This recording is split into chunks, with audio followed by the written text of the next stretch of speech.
আজকে আমি আপনাদেরকে নামাজে মনোযোগ ধরে রাখার জন্য কয়েকটা টিপস, কয়েকটা পরামর্শ দিয়ে যেতে চাই, এবং আমি নিজে এগুলোর উপরে আমল করে আলহামদুলিল্লাহ ফল পেয়েছি, পরীক্ষিত। এরকম আমলগুলোর মধ্যে এক নম্বর হলো, ভালো করে শুনেন, এক নম্বর হলো চোখের হেফাজত করবেন। চোখের, মোবাইলে বা বিভিন্নভাবে চোখ দিয়ে হারাম জিনিস দেখেন, মেয়েদের ছবি দেখেন, ফিল্ম দেখেন, নাটক দেখেন, বিভিন্ন হারাম জিনিস দেখেন, এটা আপনি বন্ধ করেন। পরীক্ষামূলক 1 মাসের জন্য আপনি একটু চোখের রোজা করেন, আত্মনিয়ন্ত্রণে করার চেষ্টা করেন। যেই পুরুষ নিজেকে নিয়ন্ত্রণ করতে পারে না, সে আবার কিসের পুরুষ, সে আবার কিসের যুবক? নিজেকে নিয়ন্ত্রণ করার চেষ্টা করেন, এবং চোখের হেফাজত যদি আপনি করতে পারেন, আমি আপনাকে লিখিত দিতে পারি, টানা যদি আপনি দীর্ঘদিন আপনি এই কাজটা করেন, ইনশাআল্লাহ আপনি নামাজ এবং যে কোনো ইবাদতের স্বাদ পাবেন। শুরু করবেন অন্তত।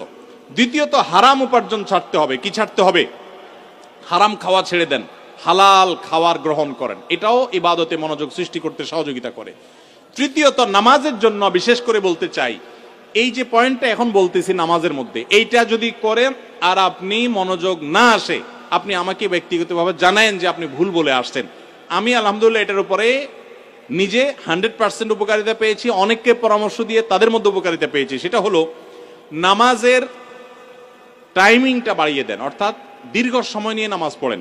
আপনার 4 রাকাত নামাজ পড়তে 5-6 মিনিট সময় লাগে, বা 6-7 মিনিট সময় লাগে, আপনি এটাকে ডাবল করে দেন, এবং সূরা ফাতিহা পড়ে একটু অপেক্ষা করে অন্য সূরা পড়েন, একটু সময় নেন।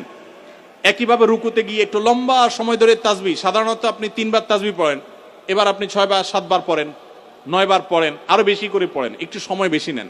রুকু থেকে উঠেই আবার সিজদা যান সব সময়, আজকে সেটা করেন না।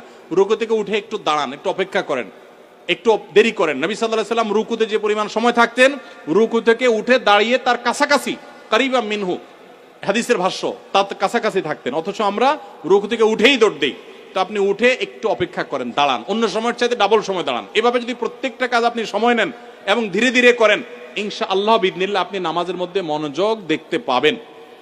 3টা গেল। 4 নম্বর হলো, নামাজের মধ্যে যে সূরা কেরাতগুলো পড়েন, এই যে আজকে আমরা 3 কুল সম্পর্কে আপনাদেরকে বললাম, নামাজের দোয়াগুলো, সূরাগুলো, কেরাতগুলো, এগুলোর অর্থটা বোঝার চেষ্টা করবেন। তাহলে নামাজের ভিতরে ওই অর্থের কথা আপনার মাথায় আনতে পারবেন, আপনার মনোযোগ ধরে রাখতে পারবেন।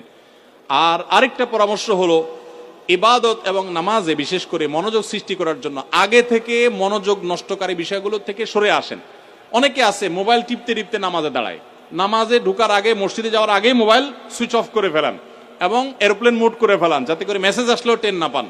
ইনশাআল্লাহ দেখবেন মনোযোগ আসবে। সেই সাথে আল্লাহর কাছে দোয়া করবেন। একটা দোয়া শিক্ষা দেই, প্রত্যেক নামাজের পর, 5 ওয়াক্ত নামাজের পর আমার নবী সাল্লাল্লাহু আলাইহি ওয়াসাল্লাম এই দোয়াটা নিয়মিত পড়তেন, আমরাও পড়ার চেষ্টা করব। আল্লাহুম্মা আইন্নি আলা যিকরিকা ওয়া শুকরিকা ওয়া হুসনি ইবাদাতিক, হে আল্লাহ আমাকে আপনি সাহায্য করুন, আপনার জিকির যেন করতে পারি, আপনার শুকরিয়া যেন আদায় করতে পারি, এবং আপনার ইবাদতটা যেন সুন্দর মতো আদায় করতে পারি। এই দোয়াটা 5 ওয়াক্ত নামাজের পরে অর্থ সহকারে বুঝে পড়বেন, ইনশাআল্লাহ আপনার নামাজে আপনি মনোযোগ ধরে রাখতে পারবেন। আল্লাহ আমাদের সবাইকে তৌফিক দান করুন।